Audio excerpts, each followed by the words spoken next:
Hey everyone, and welcome to Boobly's World Cuisine. Christmas is in few weeks' time, and today I'll be sharing another Christmas themed recipe. Now, this is pretty simple, it looks gorgeous, but the process is very simple, and I'm gonna share every step with you.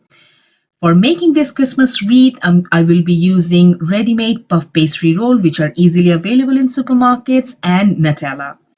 Okay, two things, and something amazing will happen. First thing first, let's open the packet, and while handling with puff pastry, just make sure they are fresh and you thaw them properly. I thawed it properly, but I found there were some cracks in my puff pastry. It could be because it was sitting in my car for some time. Making a cut in the middle, and now I'm going to spread some Nutella. Now you can use two puff pastry sheets and put it one on top of another. I have a small family and it's not for Christmas party, it's just for making the video. So I'm using one sheet, cutting it into half, putting some Nutella spread in the middle, and now sprinkling some nut powder. So this is almond powder, which is ready made from the pack.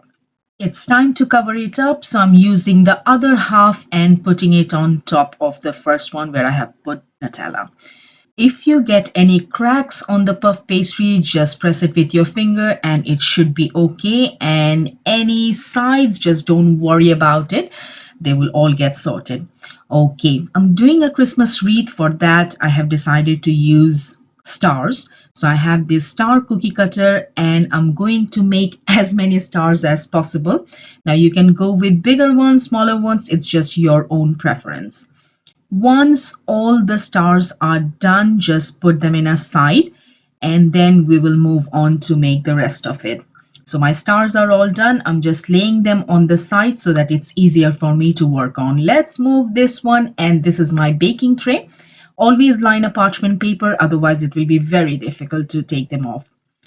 The thing I like to do first is make the shape. So I put four stars on four corners so that it's easier for me to make the round shape later. Another way could be you can put a plate or something in the middle, which is round shape, and then that can help you guide to do the circle.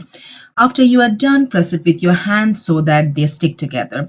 It's time to do an egg wash, so I cracked one egg, mixed it with some milk, and now you just brush it all over so that when the puff pastries are baking in the oven, they don't get dry. Okay, now it's time to put some color on top, for which I have chosen green pistachios and some red goji berries. So I'm just gonna sprinkle them all over. But I made a mistake by choosing dried goji berries because they are already dried, and when they were in the oven, they got burned. So it's better to put them after it's baked in the oven. Oven temperature was 180 degrees, and you bake them for something around 12 to 15 minutes. Learn from my mistake, and next time I will put goji berries after they are baked so they don't get burned and have a nice red color. So this is a simple Christmas treat that you can make on Christmas Eve or for your Christmas party. It makes a lovely eye-catching centerpiece. Thank you everyone for watching my video, and I will be sharing more Christmas recipes, so keep an eye on my channel.